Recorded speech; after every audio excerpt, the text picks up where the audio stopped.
नमस्कार, स्वागत है आपका। आप देख रहे हैं इंडिया बोल रहा है। मैं हूं आपके साथ विवेक शांडिल्य। एक सवाल जो पूरे देश में उठ रहा है, एक गुस्सा जो पूरे देश में पल रहा है, एक आक्रोश जो हर एक हिंदुस्तानी के दिल में है। क्या बांग्लादेश में हिंदुओं की जान की कोई कीमत नहीं रह गई? क्या दुनिया में हिंदुओं की कोई वैल्यू नहीं, कोई जान की कीमत नहीं है? क्या बांग्लादेश में मंदिरों का चलना, घरों का उजड़ना, आस्था का रोना जाना, हिंदुओं की हत्या करना सब नॉर्मल है? बांग्लादेश में हिंदू समुदाय पर हो रही हिंसा कोई छिटपुट घटना नहीं है। पूरी दुनिया में आवाज उठाई जा रही है, इंसानियत चीख रही है, लोगों की पीट पीट कर हत्या की जा रही है, हिंदुओं को मारा जा रहा है। बड़ी खबर बांग्लादेश से है, एक और हिंदू की हत्या की गई है और एक लगातार चलने वाला पैटर्न है। कभी चुनाव के नाम पर, कभी अफवाह के नाम पर, कभी सियासत के नाम पर, कभी एजेंडा के नाम पर और कभी हिंदुस्तान के नाम पर बांग्लादेश में हिंदुओं पर कत्लेआम। निशाने पर वही अल्पसंख्यक हिंदू जो भारत से छूटे तो पाकिस्तान में छूट गए, कोई बांग्लादेश में छूट गया और अब उन्हें इन इलाकों से साफ किया जा रहा है। दुनिया की सबसे बड़ी लोकतांत्रिक शक्ति अमेरिका वेट एंड वॉच पर है, लेकिन याद रखिए, भारत का वेट एंड वॉच कमजोरी नहीं होता। भारत रणनीतिक धैर्य रखता है, लेकिन भारत कृष्ण का देश है। जब शिशुपाल ने 100 गालियां दी तो कृष्ण ने शिशुपाल के सिर को धड़ से अलग कर दिया। तो बांग्लादेश शिशुपाल बन चुका है। आज जो लोग भारत की चुप्पी को उसकी मजबूरी समझ रहे हैं, उन्हें इतिहास भी पढ़ना होगा। भारत जब बोलता है, बयान देता है और जवाब देता है तो दिशा बदल देता है। आज इसी खबर पर सबसे बड़ी चर्चा, अखंड भारत के टूटने की कहानी और हिंदुओं के ऊपर अत्याचार की पूरी क्रोनोलॉजी और बांग्लादेश की खामोशी पर सवाल। सबसे बड़ी इंटरनेशनल डिबेट। आज बांग्लादेश सिर्फ बांग्लादेश नहीं है, हिंदुओं के लिए नर्क देश बन चुका है। सवाल सिर्फ एक हिंदू दीपू की हत्या का नहीं है। क्या भारत की चुप्पी पड़ोसी देशों में हिंदुओं के लिए खतरे की घंटी बज रही है? और क्या इतिहास हमें फिर से वही गलती दोहराने की सजा दे रहा है? बांग्लादेश जिसका जन्म 1971 में भारत ने कराया, जिस देश को भारत ने मानवीय आधार पर सैन्य बलिदान देकर, सैनिकों की शहादत देकर आजादी दिलवाई, हिंदुस्तानियों ने शहादत दी थी इस बांग्लादेश के लिए। मुझे अफसोस के साथ कहना पड़ रहा है, उसी बांग्लादेश में आज हिंदुओं की लिंचिंग की जा रही। उसी बांग्लादेश से हिंदू मंदिरों और घरों को जलाने की तस्वीर सामने आ रही है, हिंदू युवक को जलाने की तस्वीर सामने आ रही है। और एक बड़ी खबर मैं आपको बताना चाहता हूं। दो तस्वीर आप देख रहे हैं, दोनों तस्वीर आपके सामने। पहले दीपू दास की हत्या और अब अमृत मंडल की हत्या की खबर आ रही है। बहुत बड़ी खबर इस वक्त की, अमृत मंडल की बांग्लादेश में लिंचिंग कर दी गई है। चुन चुनकर लोगों ने निशाना बनाया और अमृत मंडल को मार दिया गया। एक और हिंदू की हत्या पिछले 72 घंटे में। पूरा भारत उबल रहा है, भारत के अंदर आक्रोश है, भारत गुस्से में है। हर एक हिंदुस्तानी के दिल में सिर्फ बदले की बात है, लेकिन भारत हर घटना को नोट कर रहा है। हर नाम, हर चेहरा, हर साजिश दर्ज हो रही है। यह भी समझ लीजिए, भारत की विदेश नीति भावनाओं पर नहीं, लेकिन सभ्यता और सम्मान की लाल रेखा जरूर चलती है। इस बार यह लक्ष्मण रेखा लांघी गई है और जवाब सिर्फ शब्दों में नहीं होगा। यह बात सही है कि भारत बुद्ध की धरती है, भारत युद्ध की धरती नहीं है। भारत शांति चाहता है, स्थिरता चाहता है, लेकिन अपमान स्वीकार करना हमारी संस्कृति नहीं है। यह कृष्ण का देश है, यह परशुराम का देश है। बांग्लादेश में हिंदुओं को निशाना बनाने पर हिंदुस्तान में आक्रोश है, देश में लोगों का गुस्सा फूट रहा है। एक एक करके तस्वीर देख लीजिए पूरे हिंदुस्तान में किस तरह से आक्रोश की ज्वाला चल रही है। और बांग्लादेश आंख खोलकर देख ले कि आज हिंदुस्तान का गुस्सा 7वें आसमान पर है। बांग्लादेश को उसकी औकात पता होनी चाहिए। बांग्लादेश के खिलाफ लोग सड़क पर उतरकर नारेबाजी कर रहे हैं, प्रोटेस्ट कर रहे हैं। यह गुस्सा बांग्लादेश के खिलाफ नहीं है, कट्टरपंथी सोच के खिलाफ, जिहादी सोच के खिलाफ है, जिहादी यूनुस के खिलाफ है, अल्पसंख्यक हिंदुओं पर हमले के खिलाफ है। आज सोशल मीडिया से लेकर सड़कों तक गुस्सा भरा पड़ा है। कश्मीर से कन्याकुमारी तक देश में आक्रोश है, सीने में बदले की आग जल रही है। और गुस्सा इसलिए भी क्योंकि भारत ने अब तक संयम रखा है। जो लोग ये सोच रहे हैं कि भारत सिर्फ व्यापार, ट्रांजिट और कूटनीतिक एक्शन तक सीमित रहेगा, उन्हें याद रखना चाहिए कि यह वही भारत है जिसने अपने नागरिकों और संस्कृति की रक्षा के लिए इतिहास में बड़े फैसले लिए। पाकिस्तान में घुसकर आतंकियों को निशाना बनाया और घुसकर मारा। और वही बात आज जरूरत है। बांग्लादेश के जिहादी मानसिकता वालों को इलाज चाहिए, क्योंकि वो जिहादी आग में हिंदुओं को झोंक रहे हैं। क्या लगता है हिंदुओं को क्यों मारा जा रहा है? एक एक हिंदुओं को चुन चुन कर मारना यह सिंबॉलिज्म है। यह भारत को सीधे आंख दिखाने के बराबर है, चुनौती देने के बराबर। इसे बांग्लादेश के आंतरिक मामले के तौर पर नहीं देखा जा सकता है। भारत ने हर वक्त रेस्ट्रेन किया है, संयम बरता है। 1947 विभाजन हुआ, भारत बटा, हिंदू, सिख, मुसलमान, ईसाई सबने खून बहाया। भारत ने शांति का रास्ता अख्तियार किया। 1971 जब बांग्लादेश में पाकिस्तानी घुसकर नरसंहार कर रहे थे, भारत ने हस्तक्षेप किया, बांग्लादेश को लिबरेट किया, 10 लाख शरणार्थियों का बोझ उठाया। और फिर बाद में वहां के हिंदू फिर अल्पसंख्यक असुरक्षित हो गए। कश्मीरी पंडितों के पलायन तक दशकों तक चुप्पी रही। नतीजा, कश्मीरी पंडित साफ हो गए कश्मीर से। एक पूरी सिविलाइजेशन खत्म हो गई, सभ्यता उजड़ गई अपने रूट से। इतिहास गवाह है, हिंदुओं की खामोशी की कीमत बार बार हिंदुस्तान ने चुकाई। और यहां एक बात समझना जरूरी है, भारत एक वक्त में अखंड भारत हुआ करता था। अखंड भारत एक सांस्कृतिक सिविलाइजेशन जो सिर्फ आज के नक्शे तक फैला हुआ नहीं था। जहां अफगानिस्तान से लेकर म्यांमार तक सभ्यता एक ही थी, संस्कृति एक ही थी, इतिहास एक ही था। आप देखिए, अगर आप देखना चाहते हैं तो मैं आपको दिखाना चाहूंगा बड़े स्क्रीन पर क्या थी अखंड भारत की तस्वीर। भारत, पाकिस्तान, बांग्लादेश, नेपाल, भूटान, श्रीलंका। यह तस्वीर आपके सामने है, देख लीजिए अखंड भारत का नक्शा। और आज हम हिंदुस्तान के अंदर कहां तक सिमट कर आ गए हैं। अफगानिस्तान भारत का हिस्सा, पाकिस्तान भारत का हिस्सा, अफगानिस्तान में कुछ हद तक हिंदू, भारत, श्रीलंका, इसके बाद भूटान, नेपाल, बांग्लादेश, म्यांमार। सवाल यह नहीं है कि हम फिर से अखंड भारत बनना चाहते हैं। सवाल यह है कि हम अपने सिविलाइजेशन की रक्षा किस हद तक जाकर करना चाहते हैं। क्या भारत को हस्तक्षेप करना चाहिए? यह सबसे संवेदनशील सवाल है। युद्ध समाधान नहीं है, मैं फिर से कह रहा हूं। आक्रामक बयानबाजी भी समाधान नहीं है, लेकिन दबाव जरूरी है। अल्पसंख्यकों की सुरक्षा को रेड लाइन बनाना जरूरी है, लक्ष्मण रेखा खींचनी होगी। भारत के साथ पाकिस्तान और चीन अधिकृत कश्मीर, अगर आप ये तस्वीर देखेंगे 47 से पहले की, 62 से पहले की, तो आपको समझ आएगा। इससे पहले भारत के साथ अफगानिस्तान, पाकिस्तान, नेपाल, भूटान, म्यांमार, बांग्लादेश, श्रीलंका, और पीछे जाएंगे तो भारत, अफगानिस्तान, पाकिस्तान, नेपाल, भूटान, म्यांमार, बांग्लादेश, श्रीलंका के साथ थाईलैंड, कंबोडिया, मलेशिया, इंडोनेशिया और ईरान तक हिंदुस्तान का वर्चस्व था। लेकिन आज की तस्वीर कहां तक आ गई है?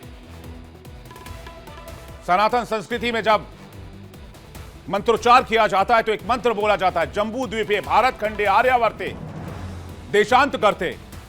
इस मंत्र में जम्बू द्वीप को पृथ्वी के 7 द्वीपों जम्बू, प्लक्ष, शालमल, कुश, क्रौच, शाक, पुष्कर में से एक बताया गया है, जो सभी द्वीपों के मध्य में स्थित जम्बू द्वीपे को अखंड भारत की तरह पेश किया जाता है। आज भारत देख रहा है कि यह स्थिति कहां तक पलट गई। इसलिए मौन रहना अब सॉल्यूशन नहीं है, इतिहास से सबक लेना जरूरी है। आज जो परिवार बांग्लादेश में डर में जी रहे हैं, पाकिस्तान में डर में जी रहे हैं, उसके लिए आज की सरकार ने सिटीजन अमेंडमेंट एक्ट पारित किया ताकि उन डरे हुए, कमजोर, खौफ के साए में जी रहे लोगों को हिंदुस्तान की नागरिकता मिल पाए। लेकिन इस प्रोसेस को भी फास्ट करना होगा। और आज एक कड़ा रुख अख्तियार करने की जरूरत है। आने वाले कई सालों में कई देशों में अल्पसंख्यक हिंदुओं को इसका नुकसान उठाना पड़ सकता है अगर आज हमने सख्ती नहीं बरती। आज अगर बांग्लादेश में हिंदू असुरक्षित हैं, पाकिस्तान में असुरक्षित हैं, कल किसी और देश में असुरक्षित होंगे। यह संदेश जाना चाहिए कि हिंदुओं के लिए हिंदुस्तान खड़ा है। भारत सिर्फ अपने बॉर्डर तक सीमित नहीं है। यह मैसेज इंटरनेशनल लेवल पर जानी जरूरी है। दुनिया भर में हिंदू रहते हैं, उनको निशाना बनाया जाता है। कट्टरपंथी मानसिकता वाले लोग दबाने की कोशिश करते हैं और इसलिए यह सीधा सवाल है कि बांग्लादेश पर एक्शन कब होगा। बांग्लादेश सरकार से जवाबदेही तय करना, अंतर्राष्ट्रीय मंचों पर इस मुद्दे को उठाना और बांग्लादेश में यूनुस सरकार को कटघरे में खड़ा करना।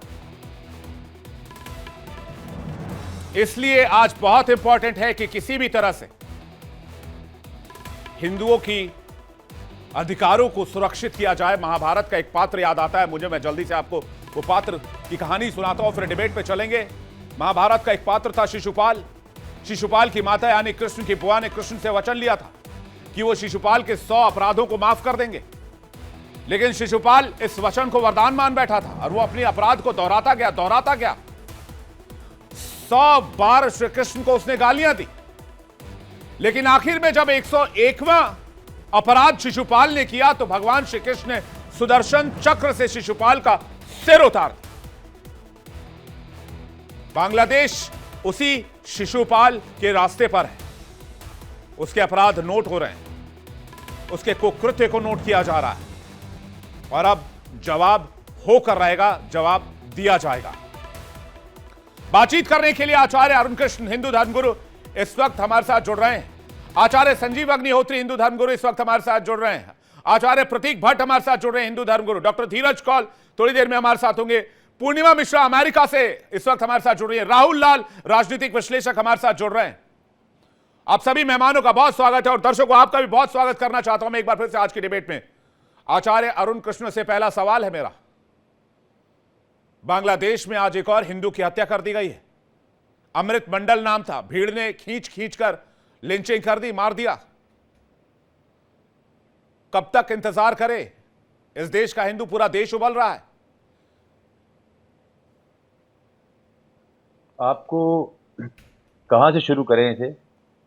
मैं तो दीपचंद की मृत्यु पर बहुत रोया, जिस तरह उस बच्चे को तड़पा तड़पा के मारा गया। लेकिन हमें समझने की आवश्यकता है कि यही इस्लाम का सच है। जब तक इस्लाम को हम आतंकवाद से अलग करके देखेंगे तब तक इस बीमारी की जड़ तक पहुंचेंगे नहीं। इस्लाम ही आतंकवाद है और आतंकवाद ही इस्लाम है। जब तक हम इसको खुल के बोलना, निडरता से बोलना, निर्भीकता से बोलना नहीं सीखेंगे तब तक हम इस बीमारी का इलाज नहीं कर पाएंगे। मैं लोकतंत्र का चौथा स्तंभ है मीडिया, पत्रकार, इनको निर्भीकता से, अपने निजी व्यक्तिगत लालच से परे हटकर राजनीतिक पार्टियां, इनके प्रवक्ता, इनसे जुड़े हर एक व्यक्ति को जब तक इस बात का एहसास नहीं होगा कि हमारी राजनीतिक पार्टी, हमारा दल, हमारा पद, हमारा निजी स्वार्थ इससे बढ़कर है हमारे सनातन हिंदू धर्म की रक्षा, हमारे राष्ट्र की रक्षा, जब तक इन लालची हिंदुओं के अंदर, मैं बोलता हूं हिंदुओं में कैसा तबका है, मैं हमेशा बोलता हूं हर चैनल पे कि हिंदुओं के बीच यदि लालची कायर गद्दार ना होते, बांग्लादेश में, पूरे दुनिया में हिंदुओं की इस तरह हत्या न होती, हमारी बहन बेटियों के बलात्कार ना होते, हिंदुओं के बीच बैठे यदि लालची कायर गद्दार ना होते। इस्लाम पूरी तरह से घृणा पर आधारित है। आपके चैनल पे दो मौलाना आएंगे तो मैं आचार्य आपसे सीधा सवाल पूछता हूं। मिडिल ईस्ट में तो अक्षरधाम का मंदिर भी बना हुआ है वो कैसे बन गया मिडिल ईस्ट की धरती पर, इस्लामिक कंट्री में? बताता हूं आपको मैं।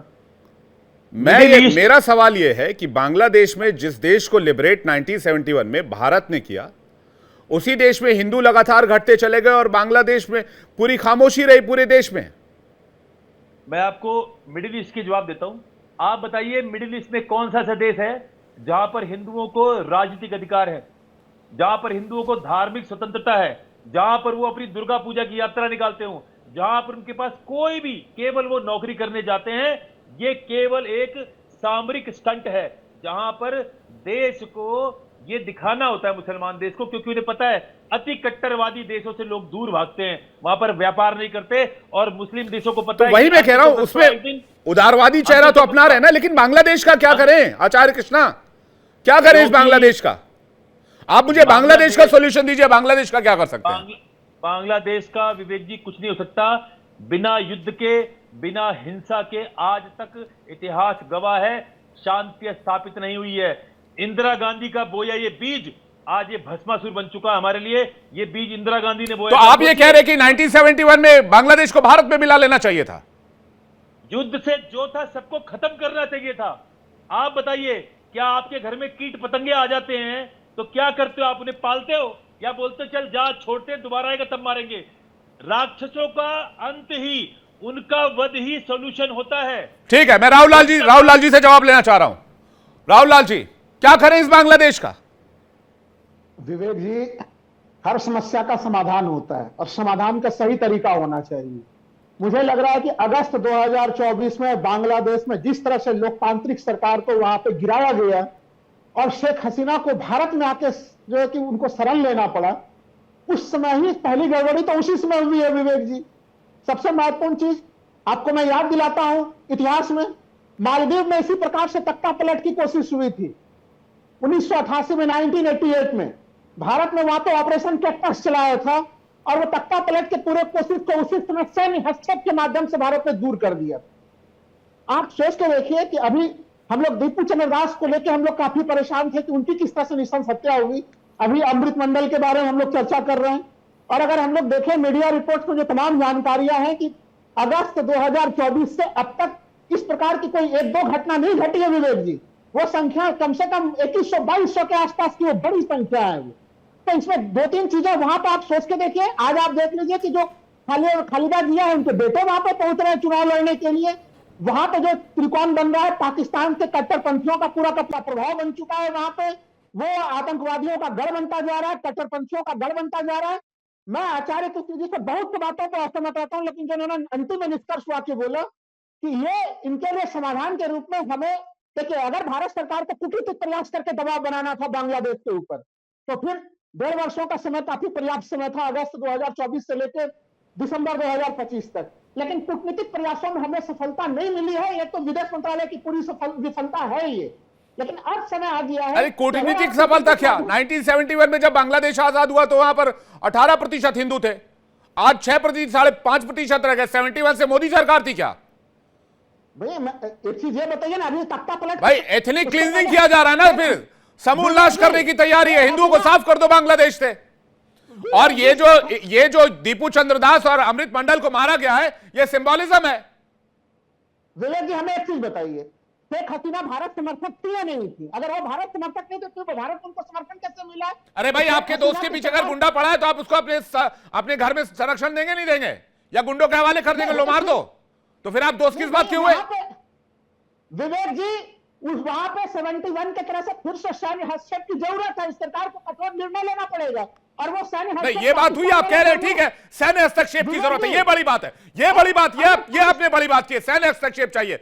प्रतीक भट्ट कुछ कहना चाह रहे हैं, मैं आ रहा हूं आपके पास, रुक जाए एक एक करके। पूर्णिमा नाजी भी हमें हमारे साथ अमेरिका से जुड़ गई है, वो भी हिंदुओं के लिए बहुत काम करती है। मैं उनकी बार बार तारीफ करता हूं क्योंकि हिंदुओं की राइट्स के लिए वो बार बार बात करती है और अमेरिका में भी काफी स्ट्रगल करती है वो एज अ हिंदू। मैं उनके पास भी जाऊंगा। प्रतीक भट्ट कुछ कहना चाह रहे हैं, आचार्य संजीव अग्निहोत्री हमारे साथ जुड़ गए। पूर्णिमा नाजी कुछ कहना चाह रहे, उससे पहले आचार्य प्रतीक भट्ट कुछ कहना चाह रहे। प्रतीक भट्ट जी, देखिए, रामचरितमानस में साफ कहा गया था, 4 दिन बीत गए भय बुनि होई ना प्रीति। अब हमारे कहीं ना कहीं धैर्य की पराकाष्ठा पार हो रही है। धर्म अलग है विवेक जी, लेकिन इंसानियत तो एक है। ये आप भी मानते नहीं? धरती पर कोई अल्पसंख्यक नहीं होता, इंसानियत सबकी बराबर होती है। और कहाँ है वो 56 इंच? जब क्या कोई घर में घुस के धर्म पूछकर आपके पत्नी बच्चों के सामने गोली मारेगा तभी आप हमला करेंगे रात के अंधेरे में? भाई आप बांग्लादेश हमने बनाया है, बांग्लादेश में हम बहुसंख्यक थे, आज अल्पसंख्यक हैं। इसके लिए जिम्मेदार अगर पुरानी सरकार है तो अब हम ये इससे नहीं भाग सकते। मोदी सरकार की नीतियां स्पष्ट हैं, उनकी नीयत साफ है, लेकिन आप इससे नहीं भाग सकते। 11 साल से आप राज कर रहे हैं, पिछले 2 साल से दंगा नाच देखा जा रहा है बांग्लादेश में, आप कोई हस्तक्षेप नहीं कर रहे हैं, सिर्फ आप शेख हसीना को दिल्ली दरबार में बैठा के बैठे हैं। आप कब हमला करेंगे, कब आप अपनी फोर्स उतार के हिंदुओं को लेके आएंगे? आपने जो प्रोसेस विवेक जी आपने बताया, आप समझ रहे हो उस प्रोसेस को एक्सिक्यूट करने में 6 महीने से 1 साल लगेंगे। आखिर भारत सरकार चाह क्या रही है? हर जगह हम अल्पसंख्यक हो गए, जितने हैं कम से कम उनको तो लेके आओ। रोहिंग्या तुम भगा नहीं पाते हो, बाहर वाले अपने ला नहीं पाते हो, आखिर हो क्या रहा है? अब देखिए, रोहिंग्या और बांग्लादेशियों में छाती तो इसी देश के लोग पीटते हैं ना सर। रोहिंग्या और बांग्लादेशियों पर एक्शन शुरू कीजिए और देखिए कैसे छाती पीटना शुरू होगा, कैसे विलाप शुरू होगा। अरे छाती पीटना शुरू हो गया तो आप हम उनको क्यों नहीं वापस कर रहे हैं? आपको पता है बांग्लादेश कलकत्ता बॉर्डर में जो बंगाल बॉर्डर, वहां पे इतना बड़ा इन्होंने प्रोसीजर रखा हुआ है वापस भेजने के लिए कि जिसकी कोई सीमा नहीं। अरे आप उसको ईज करिए ना, अगर 2-4 एक्स्ट्रा भी चले गए तो आपको क्या फर्क पड़ जा रहा है? आखिर आप हिंदुओं को और हिंदू धर्म को तो सेव कर रहे हैं। इस तरह का इस प्रोसेस बनाकर आप 11 साल आपको सत्ता में हो गए, 12वां साल आप कंप्लीट करने जा रहे हैं, आप जवाब देना पड़ेगा। आप भी सरकार से डिमांड करेंगे सैन्य हस्तक्षेप होना चाहिए, आप भी यही कह रहे हैं सैन्य हस्तक्षेप होना चाहिए। सैन्य हस्तक्षेप होना चाहिए, आपको युद्ध में जाना पड़े, युद्ध में जाना चाहिए। अमेरिका की धमकी के बावजूद उनका बेड़ा चल चुका था विमान का, उसके बाद भी रशिया के समर्थन में 56 इंच इंदिरा गांधी ने दिखाकर अलग कर दिया था रातों रात। ठीक है, पूर्णिमा नाथ जी, दीपू चंद्र दास जी को लेकर अमेरिका में क्या चर्चा है और भारत के हिंदुओं को लेकर क्या बातचीत चल रही है? पूर्णिमा नाथ जी, उसके बाद संजीव जी आपके पास आ रहा हूं। पूर्णिमा नाथ जी, नमस्ते, thank you so much for having me. Vivek ji, ये बहुत ही खतरनाक सिचुएशन है। मैं काफ़ी टाइम से बता रही हूँ, इन्फॉर्म कर रही हूँ, अलर्ट कर रही हूँ, हाईलाइट कर रही हूँ, लेकिन हमारी प्रॉब्लम क्या है विवेक जी? हमारे प्रॉब्लम हिंदूज़ में है। हमारी आज बात इसीलिए हो रही है कि यंग लोगों को, हिंदूज़ को पकड़ पकड़ के मारा जा रहा है। इसीलिए हम बात कर रहे। पहले बात करते तो अभी ये नौबत आती नहीं। आज ये सिर्फ इस्लाम की बात नहीं है सर, ये इब्राहिमिक आइडियोलॉजी की बात है। मोनोथीस्टिक वर्सेस हमारी जो पॉलीथीस्टिक आइडियोलॉजी, उनके हिसाब से हमारे 1000 गॉड है और हम हिंदूज जैसे विवेक रामस्वामी है यहाँ पे जाके बताने जाते हैं कि हम मोनोथीस्टिक हम भी है। लेकिन हम कौन होते हैं कि उनको जाके डिस्कस करके, डिबेट करके उनको समझाए कि डिफरेंस बिटवीन मोनोथीज्म और पॉलीथीज्म क्या है? हम जो है सो है। हमें क्या पड़ी है कि इनके साथ बताने के लिए हम तुम्हारे एक है, हमें ना मारो। हम जाके गिरते हो उनके पैर में, बेग करते हमारे लाइफ के लिए। वो कभी आज तक हमें बख्शा है हमारे लाइफ? हम तो उनके चाकर और नौकर बन के रह गए सर। ये तो दुनिया की, सिर्फ बांग्लादेश नहीं, आप अब इंडिया में अंदर कोलकाता के अंदर देख लीजिए क्या हो रहा है। आप नॉर्थ ईस्ट में जाके देख लीजिए क्या हो रहा है। नॉर्थ ईस्ट में तो 5 out of 7 states have been converted into Christian states ना सर। कुछ दिन पहले मैंने अरुणाचल की वीडियो देखी है, वहां पे स्पेसिफिकली कह रहा है कि उसको डिक्लेयर करे और एक क्रिश्चियन स्टेट है। सर ये बंद नहीं होने वाला। हिंदूज हम लोग नापुंसक हो चुके हैं। हम लोगों को बताया जाता है सारे रिलीजियस सेम है और हमें बताया जाता है कि हमें चुप करा जा रहे जो लैंग्वेज और शब्दों की थोड़ी सर हमें बताया जाता है हम लोग एक्सट्रीमिस्ट है। हम कौन से एयरप्लेन हमने हाईजैक किया है, कौन से बिल्डिंग हमने उड़ाया, कौन से लोगों को हमने सुइसाइड बॉम्ब से उड़ाया? सर हम बोल दीजिए, यहाँ पे हम लाइव टीवी में बात करना चाहते हैं। ये लैंग्वेज की बात नहीं है, हमें टोटली फिनिश करा गया है। हम सिर्फ जी रहे हैं बस, कुछ नहीं। हमारा कोई अस्तित्व नहीं है, हमारा कोई आइडेंटिटी नहीं है, हमारा कोई प्राइड नहीं है हमारे रिलीजन पे, हमारे फेथ पे, हमारे सिविलाइजेशन पे, हमारे हेरिटेज पे। Sir this is very serious matter. क्या यही वजह है कि बांग्लादेश में जिहादी ताकतें और कट्टरपंथी ताकतें भी आंख दिखा रही हैं? संजीव जी, क्या हिंदू होना एक तो जो भी बांग्लादेश में ये जो हुआ है, सॉफ्ट होने का मैसेज देता है? जी, कड़े शब्दों में निंदा करता हूं। और ऐसे ये लोग जिहादी लोग हैं, ये लोग एक प्रकार से आतंकवादी लोग हैं जो दूसरे देश के लोगों को या हिंदुत्व को इस तरह से मारना, प्रताड़ना देना चाहते हैं और देते हैं। और ये प्रताड़ना ही नहीं, ये तो बद किया गया है बिल्कुल।